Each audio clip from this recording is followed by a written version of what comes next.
Welcome to 99 TV. నేను ప్రియాంక. వరుసగా బస్సులు తగలబడిపోతున్న ఘటనలు ఇప్పుడు తెలుగు రాష్ట్రాల్లో తీవ్ర ఆందోళనకు కారణమవుతున్నాయి.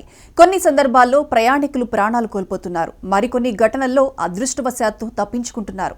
అయితే ప్రమాదాల సంఖ్య పెరుగుతుండటంతో ప్రజల్లో భయం పెరుగుతోంది. ముఖ్యంగా సంక్రాంతి వంటి పెద్ద పండుగ సీజన్ వస్తున్న నేపథ్యంలో లక్షలాది మంది బస్సుల్లో ప్రయాణించాల్సి ఉంటుంది. మరి ఆ ప్రయాణికుల ప్రాణాలు నిజంగా సురక్షితమేనా అనే ప్రశ్న సామాన్యుల మనసుల్లో గట్టిగా నినదిస్తోంది. గత కొన్ని రోజులుగా రాష్ట్రంలో చోటు చేసుకున్న బస్సు అగ్ని ప్రమాదాలు చూస్తే పరిస్థితి ఎంత ప్రమాదకరంగా మారిందో అర్థమవుతుంది.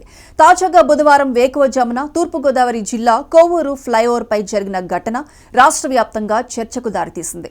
ఖమ్మం నుంచి విశాఖపట్నం వెళుతున్న ఓ ప్రైవేట్ ట్రావెల్స్ బస్సు తెల్లవారుజామున కోవూరు ఫ్లైఓవర్ పై ప్రయాణిస్తుండగా ఒక్కసారిగా మంటలు చెలరేగాయి.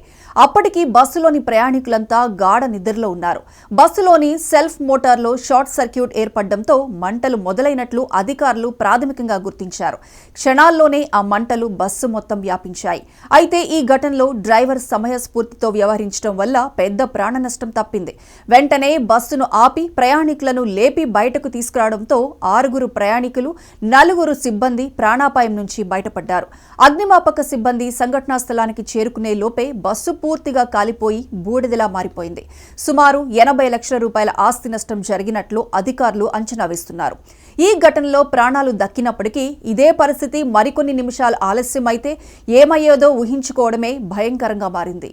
ఇలాంటి ఘటన ఒక్కటే కాదు, గత కొద్ది నెలలుగా రాష్ట్రంలోని పలు జిల్లాల్లో బస్సులు అగ్ని ప్రమాదాలకు గురైన ఉదంతాలు వరుసగా వెలుగులోకి వస్తున్నాయి. దీంతో అసలు ఎందుకు ఇలా జరుగుతోంది, బస్సులు ఎందుకు తరచూ తగలబడుతున్నాయి అనే ప్రశ్నలు ప్రజల్లో మొదలయ్యాయి.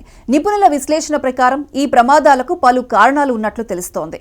ముఖ్యంగా ప్రైవేట్ ట్రావెల్స్ బస్సుల్లో ఎలక్ట్రికల్ వైరింగ్ పాత పడిపోయినప్పటికీ క్రమం తప్పకుండా తనిఖీలు చేయడం లేదన్న విమర్శలు వినిపిస్తున్నాయి. పాత వైరింగ్లు, నిర్లక్ష్యమైన మెయింటెనెన్స్ వల్ల షార్ట్ సర్క్యూట్లు జరుగుతున్నాయని అంటున్నారు.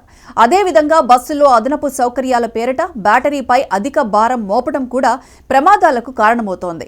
ఎక్కువ ఏసీలు, భారీ మ్యూజిక్ సిస్టంలు, డెకరేటివ్ లైట్లు వంటి వాటిని అమర్చడం వల్ల విద్యుత్ వ్యవస్థపై ఒత్తిడి పెరుగుతోంది.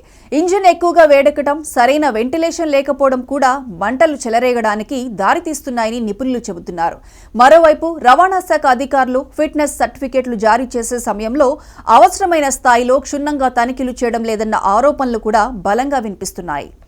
ఈ పరిస్థితులన్నీ కలిసి ప్రయాణికుల భద్రతను ప్రశ్నార్థకంగా మారుస్తున్నాయి. తెలుగు రాష్ట్రాల్లోనే ఎందుకు ఇలాంటి ఘటనలు ఎక్కువగా జరుగుతున్నాయి?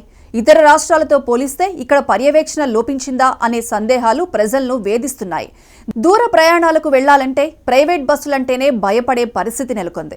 ఇప్పటి వరకు చాలా ఘటనల్లో అదృష్టం కలిసి రావడంతో ప్రాణాలు దక్కుతున్నాయి.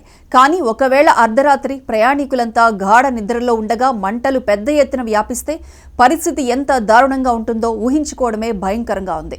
సంక్రాంతి పండుగ సమీపిస్తున్న నేపథ్యంలో ఈ సమస్య మరింత తీవ్రతరమవుతోంది. గ్రామాలకు, స్వస్థలాలకు వెళ్లేందుకు వేలాది మంది బస్సుల్లో ప్రయాణించాల్సి ఉంటుంది. ఆ సమయంలో ఒక్క చిన్న నిర్లక్ష్యం కూడా భారీ ప్రాణ నష్టానికి దారితీసే అవకాశం ఉంది. అందుకే కేవలం జరిమానాలతో సరిపెట్టకుండా నిబంధనలు ఉల్లంఘించే ట్రావెల్స్ యాజమాన్యాలపై కఠిన చర్యలు తీసుకోవాల్సిన అవసరం ఉంది.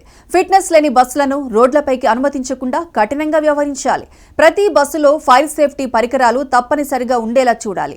డ్రైవర్లు, సిబ్బందికి అత్యవసర పరిస్థితుల్లో ఎలా వ్యవహరించాలనే విషయంపై శిక్షణ కూడా ఇవ్వాలి. ప్రయాణికుల భద్రతను గాలికి వదిలేసి కేవలం లాభాలే పరమావధిగా నడిచే సంస్థలపై ప్రభుత్వం కఠినంగా వ్యవహరించాలని ప్రజలు కోరుతున్నారు. ఒక ప్రాణం విలువ కోట్ల రూపాయల లాభాల కన్నా ఎక్కువ. సంక్రాంతి పండుగ ఆనందంగా మొదలవ్వాలంటే ముందుగా ప్రయాణాలు సురక్షితంగా ఉండాలి. అప్పుడే ప్రజలు నిశ్చింతగా బస్సుల్లో అడుగు పెట్టగలుగుతారు. లేదంటే వరుసగా జరుగుతున్న ఈ అగ్ని ప్రమాదాలు ప్రజల ప్రాణాలపై వేలాడుతున్న ప్రమాద ఘంటికలుగానే మిగిలిపోతాయి.